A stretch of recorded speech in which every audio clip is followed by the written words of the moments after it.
Sure. Thanks for coming here. So thank you so much. Oh, no worries. Yeah, thank you. This looks like some That's schmutz a in good the copy, water Bridge. column. Thank you. Huh. Just floating by. Yeah.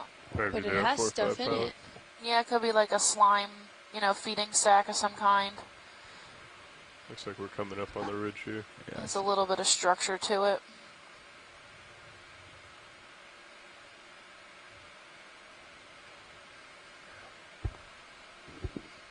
How much time do we have left on See, it's bottom? going to start breaking up when it gets About into our 50 minutes, little bit of any current we Oh, wow. make. Okay.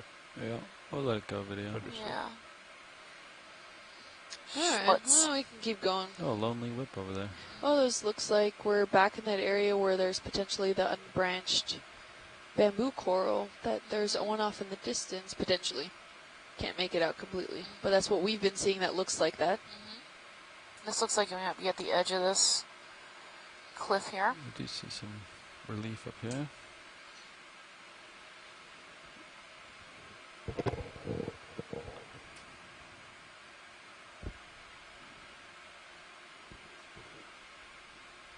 You have a little bit of room to push out.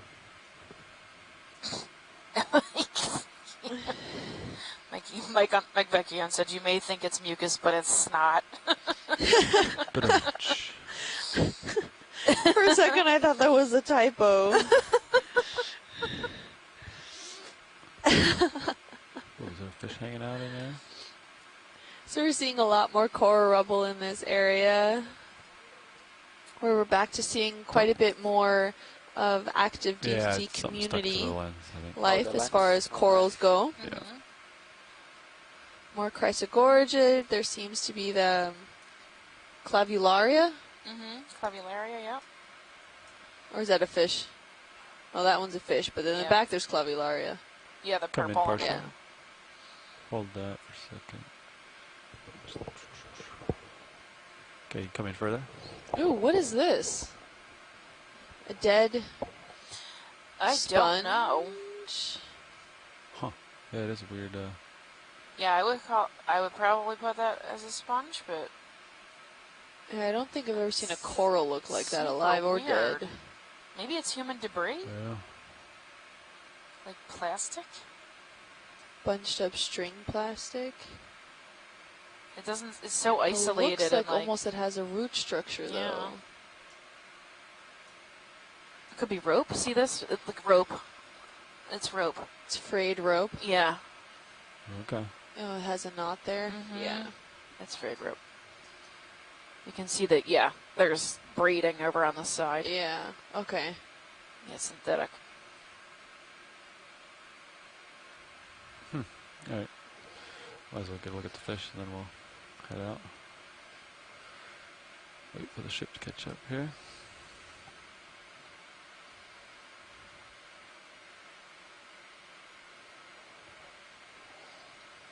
We saw one of these earlier. Yeah. Cuskeel? I don't know. I'm not entirely sure. I forget. Because the head is different. So I don't want to say a name.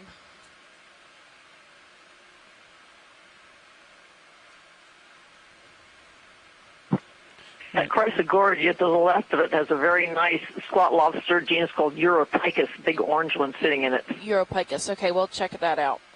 Can we Oh, look at yeah, this squat definitely. lobster Yeah. here at 6 o'clock? There we go. Europicus. That was a quick identification. I know. I know. I can hardly see I it. know.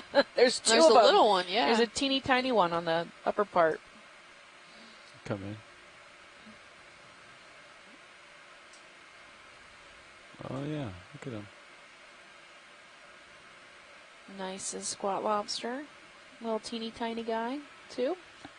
Looks like there's a worm above him.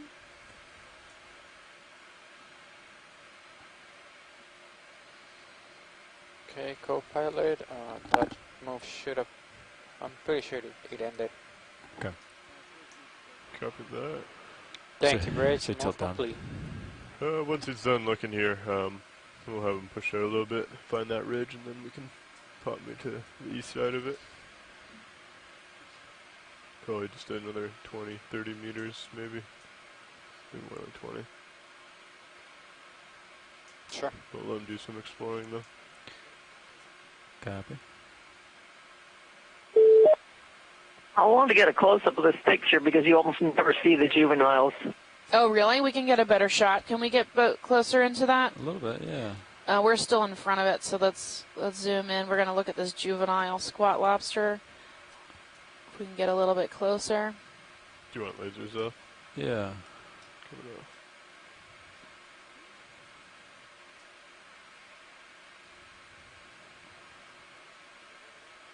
Yeah, I'm getting as close as possible here. Come in. Right between. All right, we're zooming in now. Okay, so there's a small juvenile right at the front. Okay. Copy. Yeah, he looks like he's behind a polyp. There we go. There's no way to tell if that big one's the parent of the little ones. Yeah. Copy, I'll try to hold that. I like how fuzzy their claws are. I wonder what that is. Right? So they are really fuzzy, aren't they? So they can feel around them or something.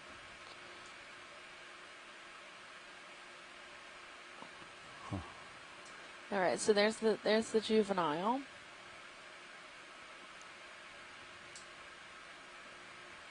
Little teenager.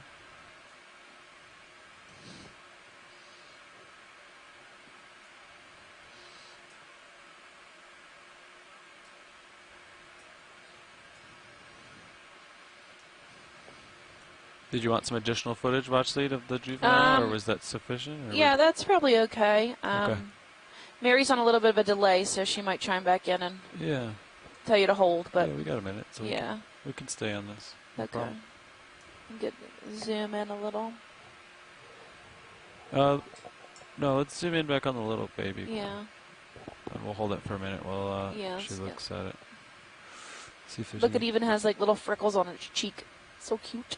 Aw, it's like blushing. Yeah, blushing squat lobster. It's pretty cold down there. All right. Oh, 4.8 he almost degrees. got himself an isopod there. Amphipod. Wait, you might catch it. Nope. Look, it even has like little freckles on its cheek.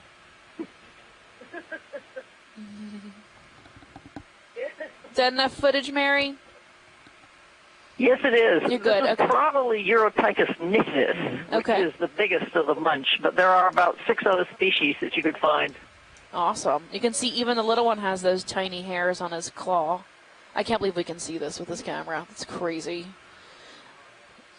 Awesome. Quite beautiful. You can come out video. All right, we're good whenever you guys are. Copy.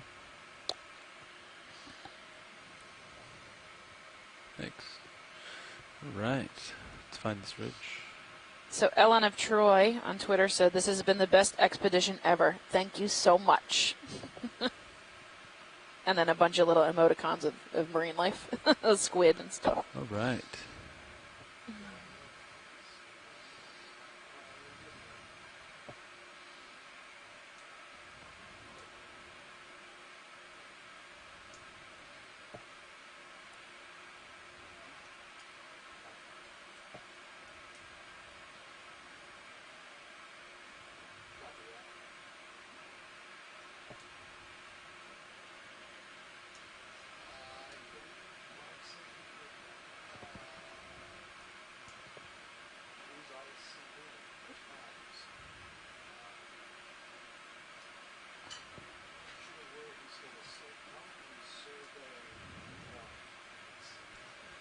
Ooh, we're right at the ledge here.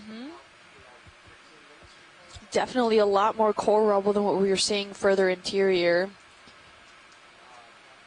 And that could be due just to the fact that the current systems are not, the sediments can't compile here without the coral rubble, so that hard substrate was probably exposed for a longer period of time, letting the coral larvae settle here and start to grow.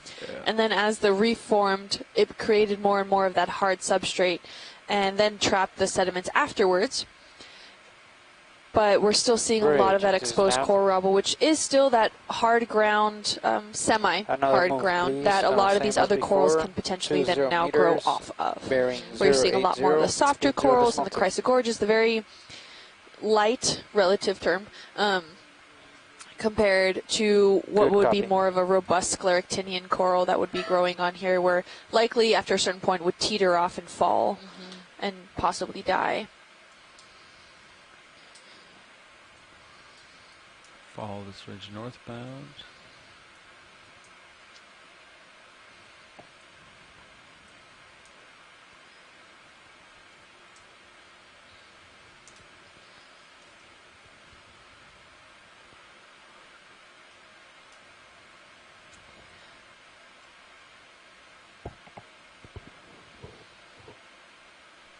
Yeah, so now this has me almost confused again. If this is the coral itself, or if this is. Can we get a zoom in on the purple one that's 6 o'clock?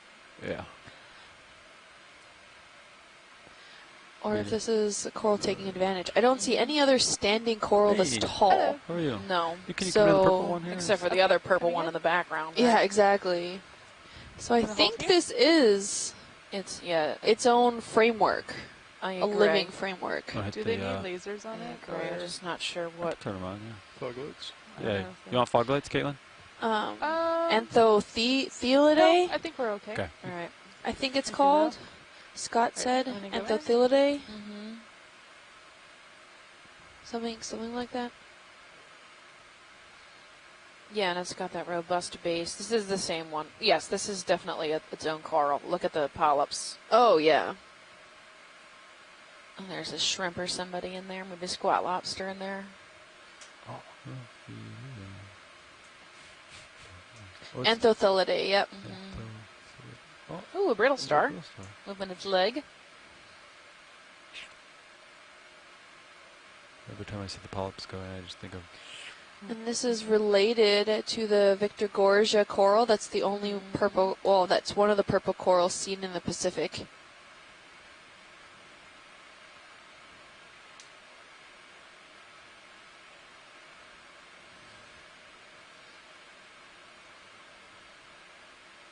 Cool. So is this is not a scleractinian, this is... No, a gorgonian. A calcifying gorgonian. Octocoral. So it has 8 tentacles in theory. Yeah, that's going to be nice.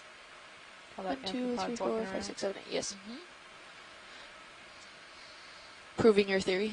Just tickling the coral. A little arthropod there. Or arthropod. Or anthropod, sorry. Arthropod? Arthropod. Yeah. Oh, I was right the first time. Yep, so yes, I can guess myself. Bathanomus, which is an isopod. Or an amphipod, which is pressed laterally. An isopod is pressed from stomach to back. So since he's skinnier than he is flat, he's an isopod. Amphipod, excuse me, amphipod.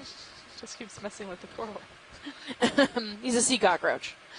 They're all sea cockroaches. Yes. They're just different shapes. Well, one are more sea bugs. One or other ones are sea cockroaches. Can we get a pan down to the base, please? Yeah.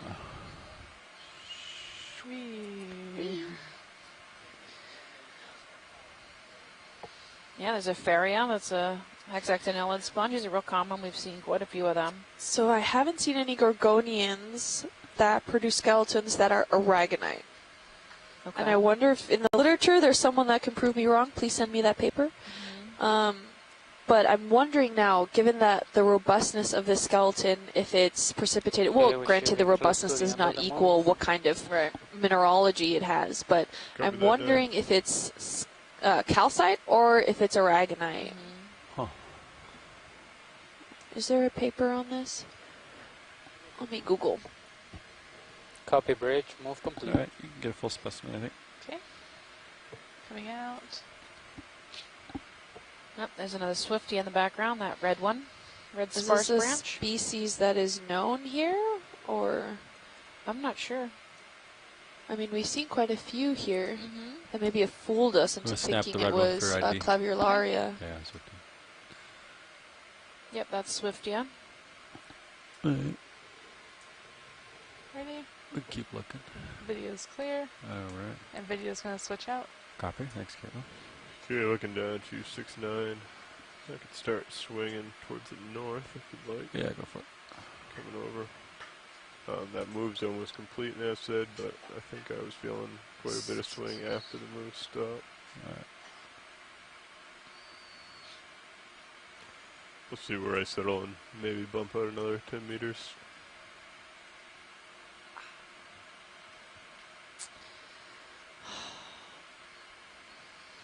Ooh, and you can see here how it just completely cliffs off and it goes down to about, I would call that 80 degrees. What would you call that stuff? Yeah, at least. So 60. More than 45, I think. If you were to draw a square in the TV. Yeah. Right. More than 45 for sure.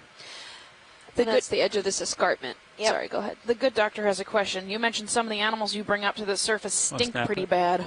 Which one is the worst offender? Can you describe the smell and what this cruise? What you think might be causing it? That's because I know better than to collect stuff that stinks. Well, y'all had to learn at some point. Yeah, Pacastrelid and Yersinia sponges smell like, they smell like the floor of a bathroom in a bar. They're disgusting.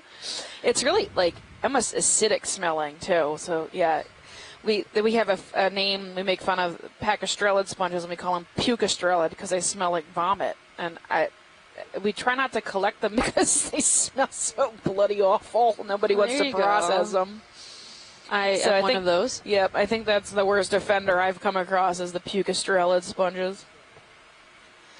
Yeah, they're pretty stinky. And they're really distinct, too. It's really distinct, like acidy smell. Blech. So you answered it for you. Here's another Hylanema. Yep, Hylanema. Moving away from the subject. Yep, that's something a little less gross.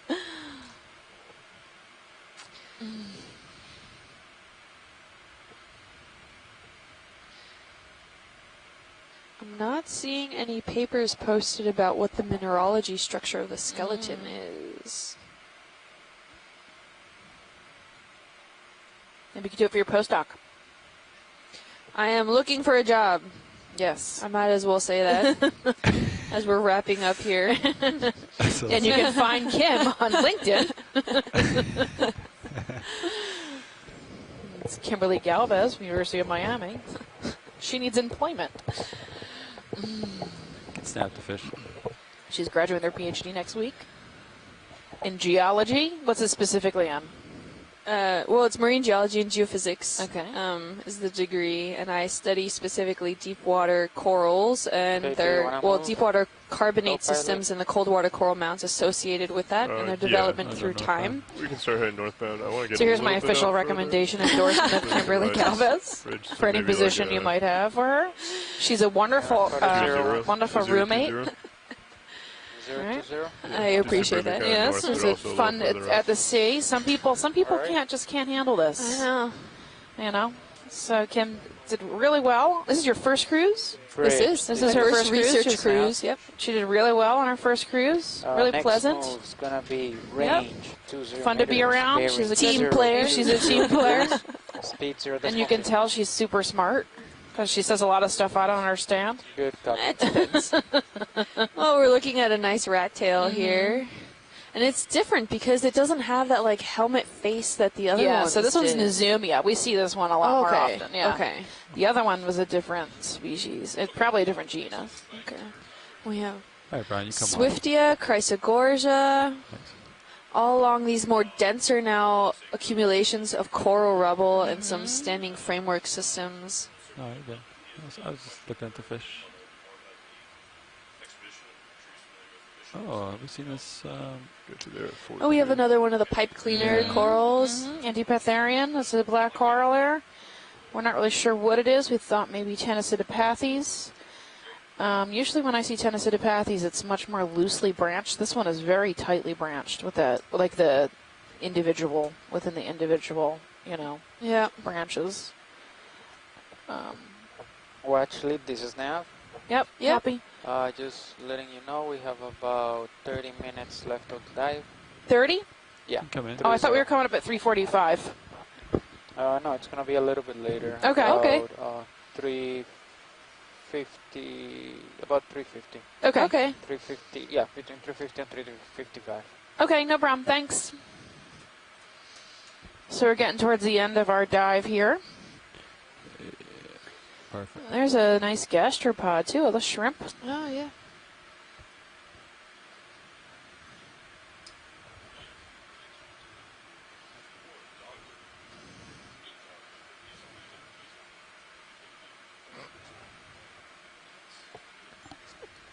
Nice. Yeah, absolutely. Let's see what we got up here.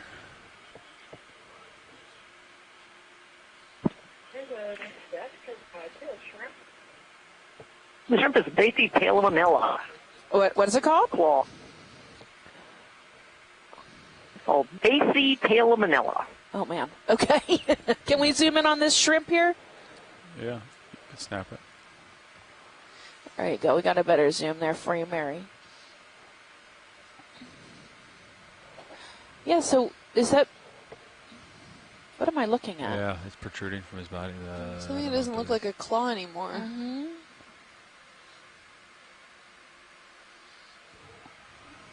I don't know What is that thing coming out from his underside? Yeah. It's different, isn't it? Huh.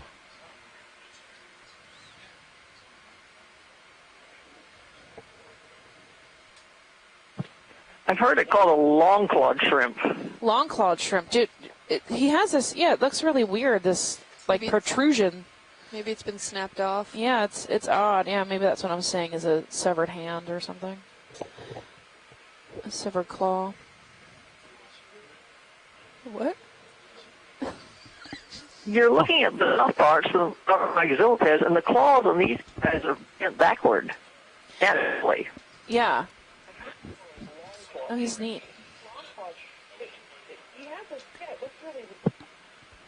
Thanks, Mary. Okay, we're good. Pilots, whenever you are. Copy. All right. Keep following this ridge here.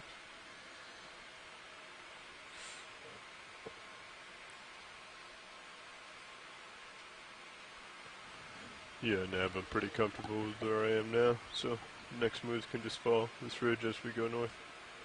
Copy.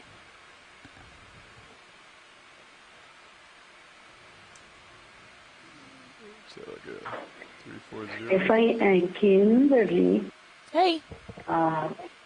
We have 3 more minutes, don't we? What'd you say? What'd you say, Chris? 30 minutes. Oh, yeah. That's it. 3 more minutes of diving, isn't it? I know. Sad. Well, don't rush it. Right? I know. We're just chilling up here at the top. Oh, wow. It's been a nice few weeks. I always love coming out to sea. It's like, it can be super stressful, but at the same time, super relaxing. I don't know how else to explain it. Come in. I'm not in the office, right? Snap it. I'm out at sea. There's just a different experience being out here. So this is a different fish than we saw a few minutes ago. This one looks like a cusk eel. Mm-hmm. The one before was Nizumia, which was a rat tail. This one looks different even than the one before that, with that really armored face. Yeah. You can see some pteropod shells also in the sediments there. Some gastropod shells. Mm-hmm. Oh, an ophiuroid hanging onto some coral rubble. Right. So do these eat other organisms? I would assume. They can't, right? It's not what else exactly would they eat just on? eating the crud off the...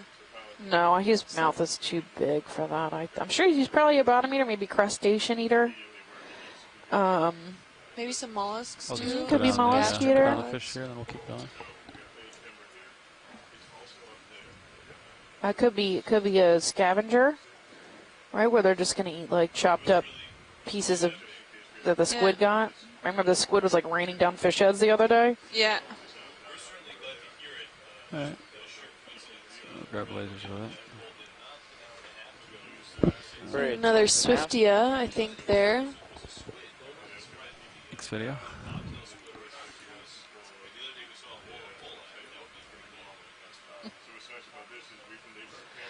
We have some corals also hanging right at the ledge here. It's like holding on to the coral rubble that was able to stay intact and not fall down further, and that's like, I think, optimal positioning for some really good feeding for the current system. But then you're running this risk of it kind of passing out underneath you and you falling down into the depths. Yeah.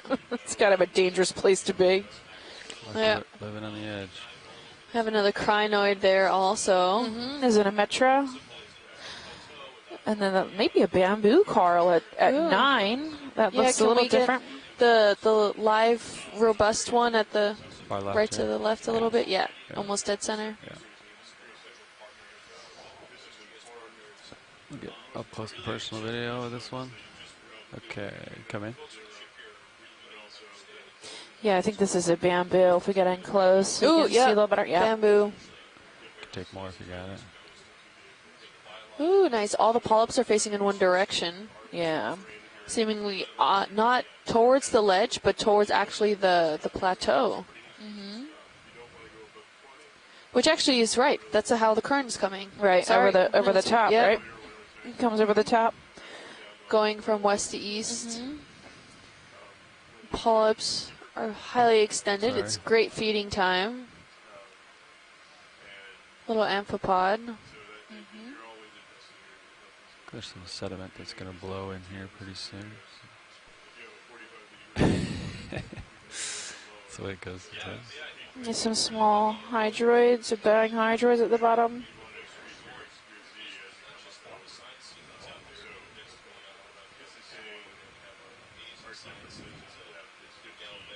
There it goes.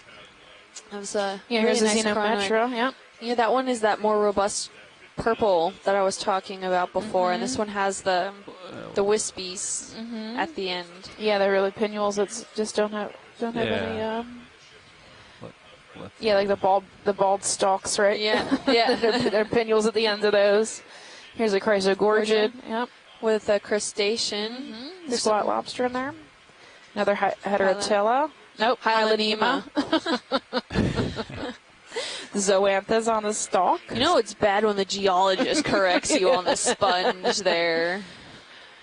Covered in zoanthids. Zoanthids just love it. They're like, I think there's some hydroids around, bryozoans. Yeah, down there at the bottom, they could be bryozoans or hydroids.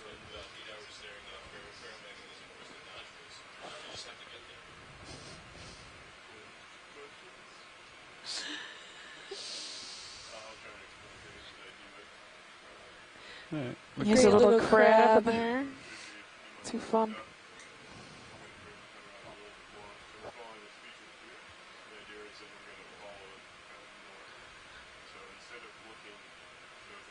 Really interesting to see. So it's really relying solely on the core framework, making sure that it stays there. If that framework gives way to the underlying sediment, all those corals will soon, well, to put it lightly, fall to their death. Right. So. Okay. Just gonna take a peek down here. You can see how steep this is. Just going straight down. This is the same escarpment side that we scaled up. Not exactly the same location. We're slightly more north to that.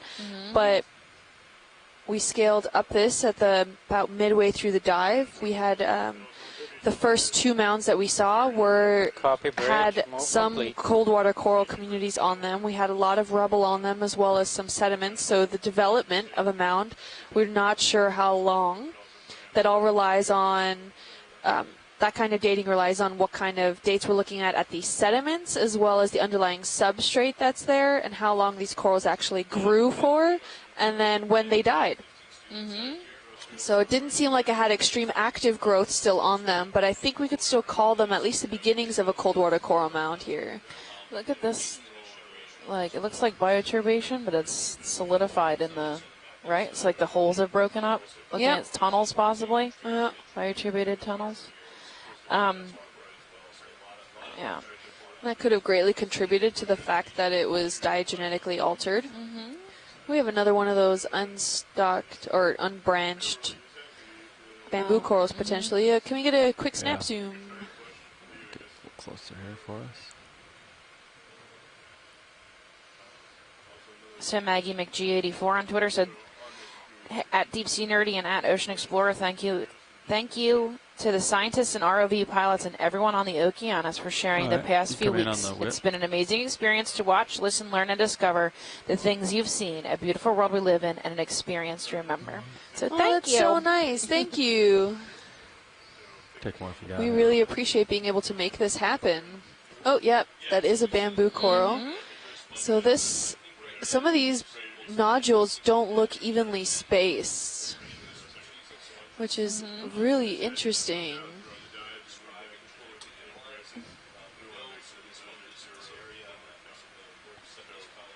Nice.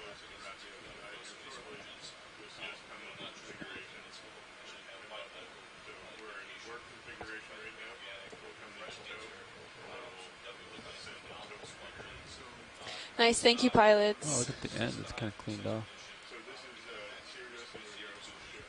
All right, I'm clear. Yeah. All right, co-pilot, are you ready for another move? Yes, I am. Next video. I'll keep going. What are we thinking about the direction of the move? You're northbound, probably. Oh, you're cutting it? Yeah, I'm kind of at it like a 45. Okay. So I think it was like a 330. You can see there's not too much actual sediment deposited in this area because we're now on the slope. We went over that ledge and we're on the slope again at the top of this escarpment. And it's really only coral rubble that has kind of been staggered slightly, cascading down and gotten stuck here and there at certain crevices within the limestone itself. All right. And then every now and then you have a little coral popping up on it. Yeah, looking down this slope.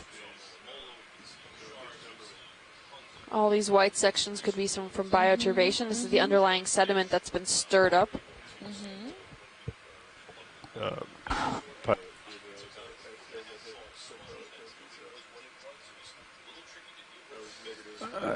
We were both positive, right? Or, no. Alright. So you were pretty much zeroed. I turned left. Copy. I had to kill my first crinoid. Find out. We'll see if you're right when we recover. This trip? Oh. Yes. Yeah. Should be like a little, are you sure? But the worst was the picnigonid. I had to kill a picnigonid. Oh, and because they were like kind of crawling there. And then I it was horrible.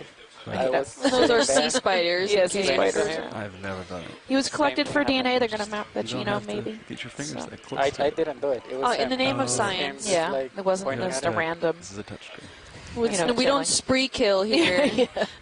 It's very selective. This is not. What is that movie where one day there's no law? Oh, The Purge. That's the Purge. The Purge? What are we talking about Purge? Okay, we only have about 20 minutes left, or 10 minutes left, 15 minutes. I don't know. Pick a number. There's some number in there. We only have a little bit of time left on the bottom. So.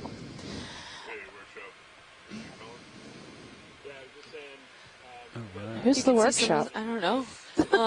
Here you can see more sparse communities around, but definitely a lot more than what we were looking at further into the plateau region.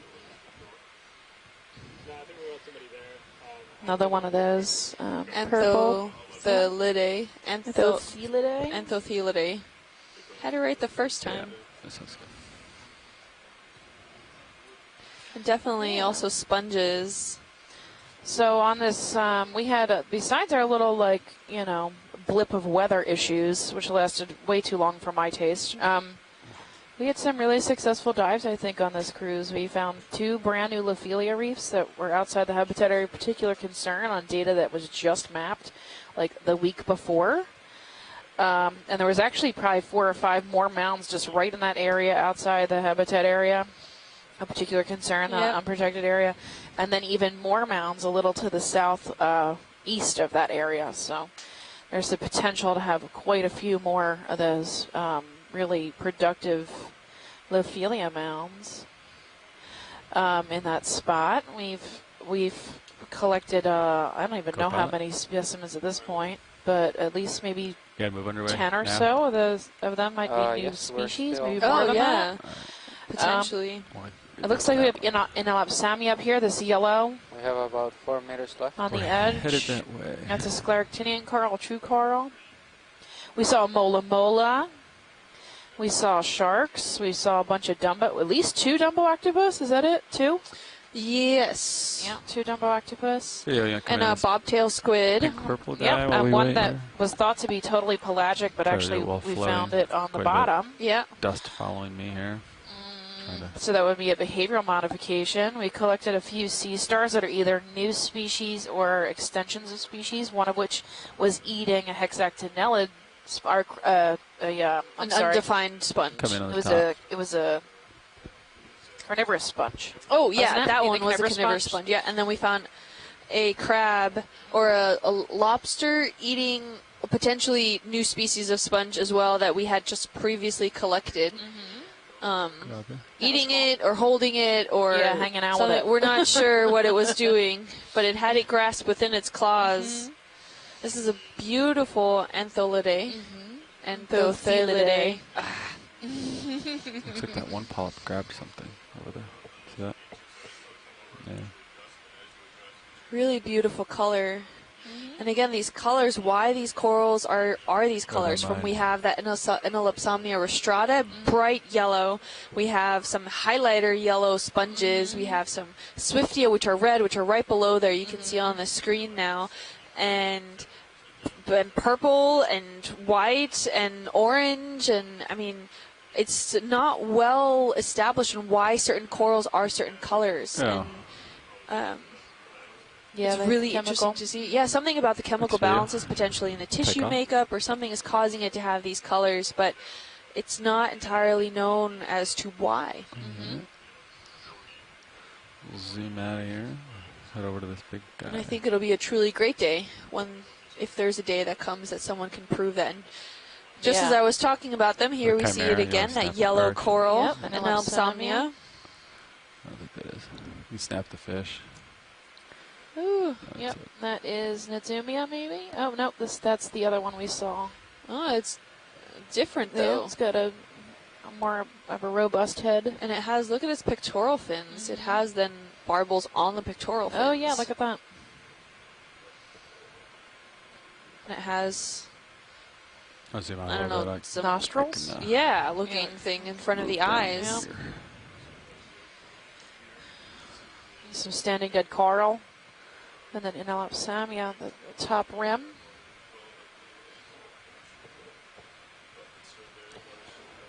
Okay, about 10 minutes left. 10 minutes, copy. You can snap in on the fish as I get closer to him.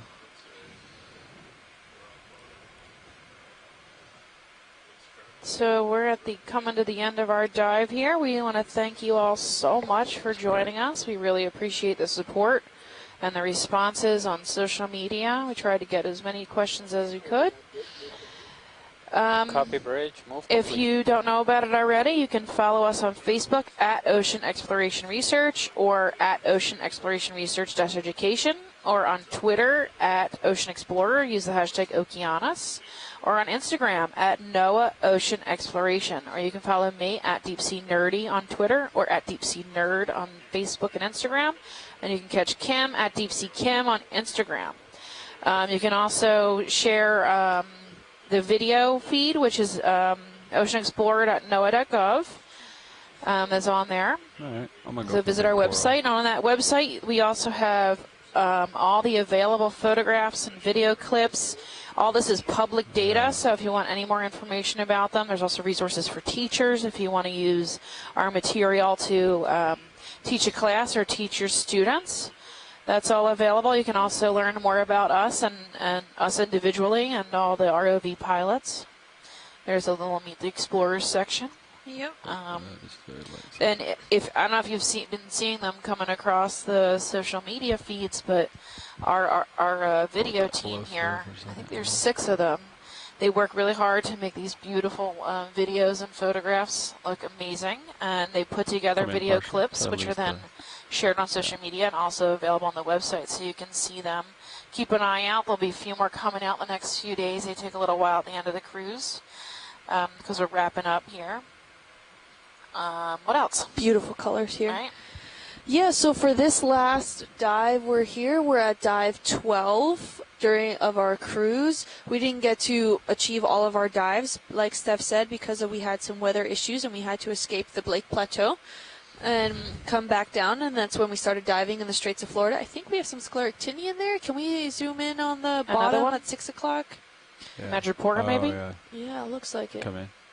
Or a different species of vanilla salmon. Yeah, it's really small. It is. And it Madreporta seems to grasp onto the bamboo coral here, which is what we saw a few times on the Blake Plateau, that the scleractinian prefer to grow on another coral skeleton rather than on the substrate, right? Which is not very common. Right. It's usually on their own substrate at the base. Yeah, and it's usually the other way around. But yeah, we started at a dive of 975 meters deep. Our shallowest point was about 930 meters, and we're about 934 currently. We're about 85 kilometers from shore, and that's 53 miles. Our highest slope was between 27 and I would say almost like 60 degrees. Some of those sections of the escarpment were pretty high. And our dive track was about 1,000 meters long. So we scaled from one mound and then hop-scooted to another one, and then hop-scooted again to the base of this escarpment, because we really wanted to see the overall development of the escarpment, of the geology, and as well look at the different biology that sits on top of each one of them. Potentially, we have discovered a new area of cold water coral mounds. This dive is referred to as Bergy bits because all of those little tiny bathymetric highs that you see all around this plateau area that has the shape of Antarctica.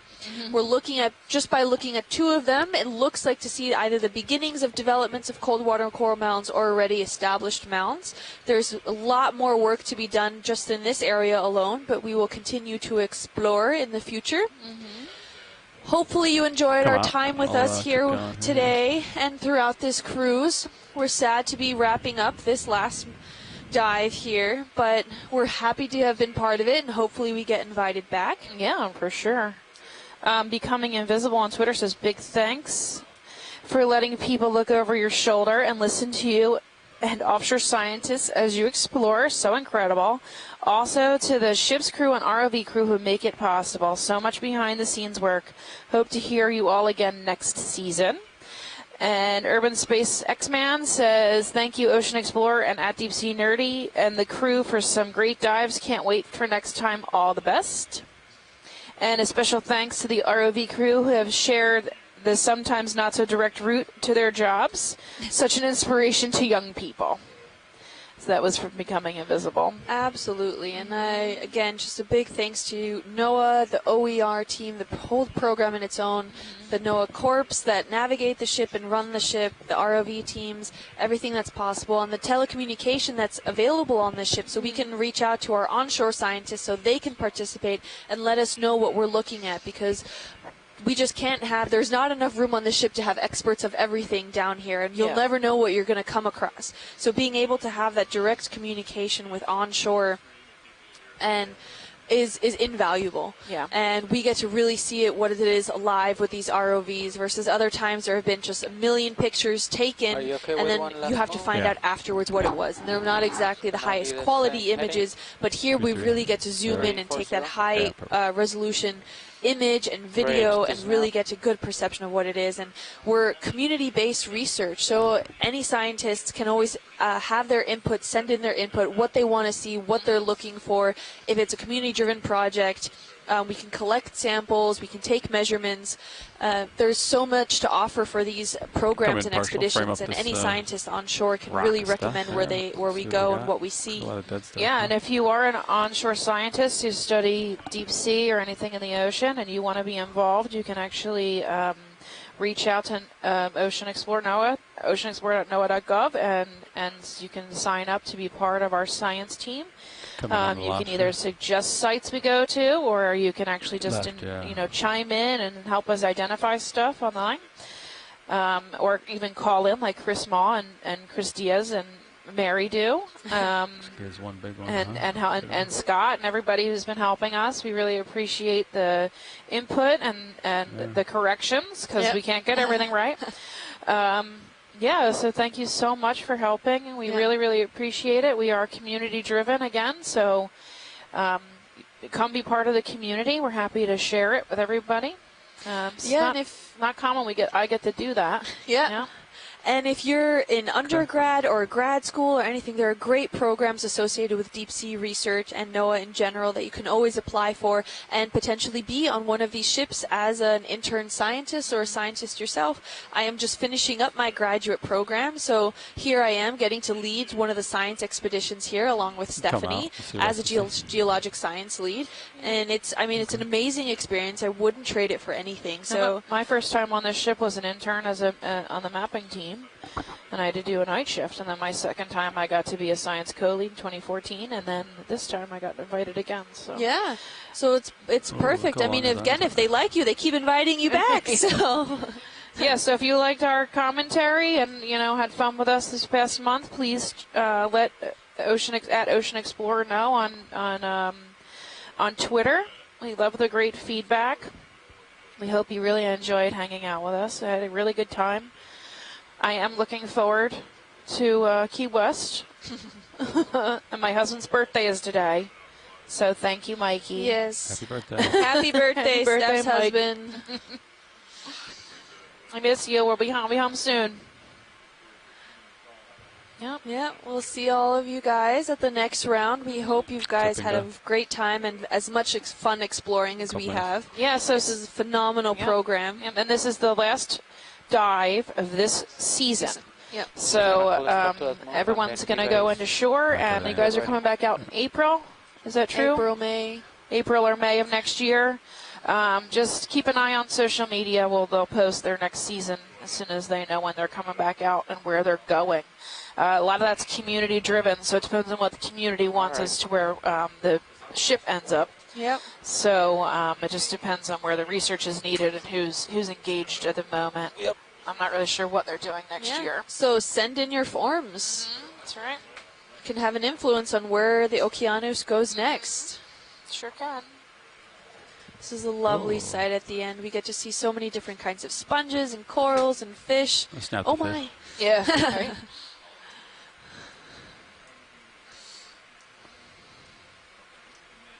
Beautiful areas that, we didn't know existed. I still can't believe that so much of the world is left unmapped and that undiscovered. We know more about Mars than we do about our deep oceans. And it's truly a fantastic experience to be working here and be part of this exploration process. It totally is. I still can't believe I get paid to do this stuff. It just shocks me.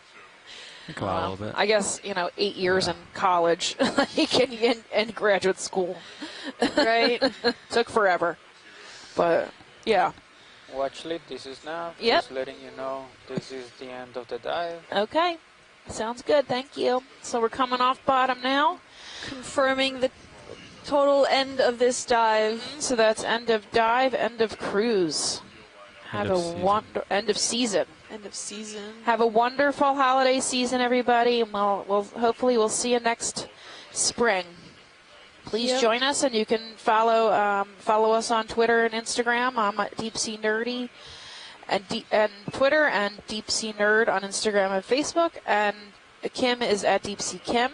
Yep. And then I will be at sea over the summer, so I'll be posting as soon as I go to sea again. I post as much as I can on my Twitter and Instagram. So you can watch my adventures, and Kim too when she gets a job. Come up a little bit as I come under. Yep. Someone hire Kim. Someone hire Kim. We'll see where life takes me. Yeah, we don't know just yet, but I'm willing to do a variety of different applications. But someone hire Kim. I'm just happy to be part of this cruise here now today, and honestly, I think some of the best parts are our personal highlights were those Lophelia mounds that were totally undiscovered. The Blake Plateau was suspected to be completely flat, just as it's called a plateau, up until only just recently, where a lot of the campaigns that Okeanos has done has truly transformed our perception on what it means to have some higher resolution data. And we've come across so many intricate details and little things that have been missed for so long. And thanks to the advancements in technology, we can do this, and we can go exploring.